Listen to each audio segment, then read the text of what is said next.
Parliament ने विचार नहीं किया, पार्लियामेंट ने अनुमोदन नहीं किया है, लिहाजा आर्टिकल 35A पूर्णतया असंवैधानिक है, इसे शून्य घोषित किया जाए।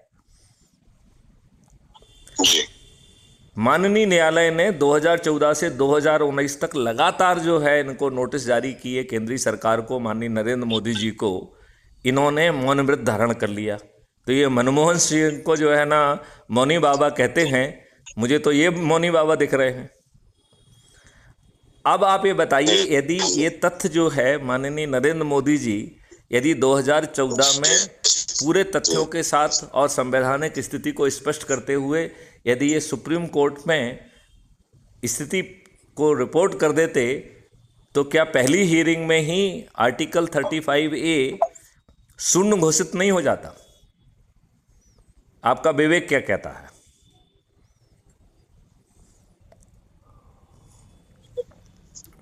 भानु प्रताप जी, भानु जी, क्या कहते हैं आप?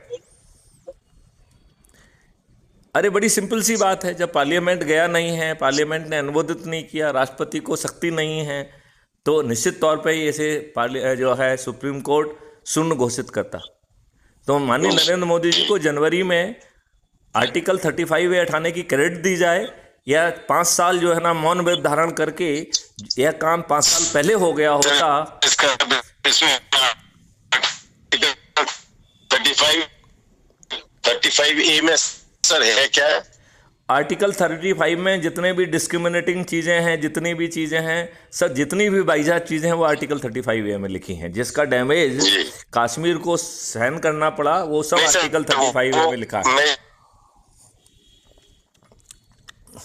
2 विधान 2 संविधान से लेके जितनी भी डिस्क्रिमिनेशन वाली चीज़ें हैं वो सब इसी उसमें लिखी हैं। चलो उसको कंटेंट पे ना जाएं, अपन किसी सिंपल बात ये कहें कि तो इस देश के साथ तो दुष्टता हो रही है। भानु शाह जी, आपको जानकारी है कि आज का पार्लियामेंट अपराधियों का अड्डा बन गया है। 543 सांसदों में से 251 आपराधिक रिकॉर्ड के हैं, विच मेक्स इट 40%। यस। और इनमें से 170 तो ऐसे हैं जिन्होंने जघन्य अपराध किया है, हत्या, डकैती, लूट, बलात्कार जैसे। Yes sir. और इनमें से 27 ऐसे हैं जिन्हों को कोर्ट ने सजा दे दी है, वो सजा याफ्ता है। उन्होंने अपील की ऑक्सीजन पे वो जो है ना पार्लियामेंट में बैठे हैं। और ये दुष्टता तब की गई जबकि सुप्रीम कोर्ट ने और इलेक्शन कमीशन ने बार बार जो है पार्लियामेंट से, प्राइम मिनिस्टर से, देश से अनुरोध किया कि जब इस देश में चपरासी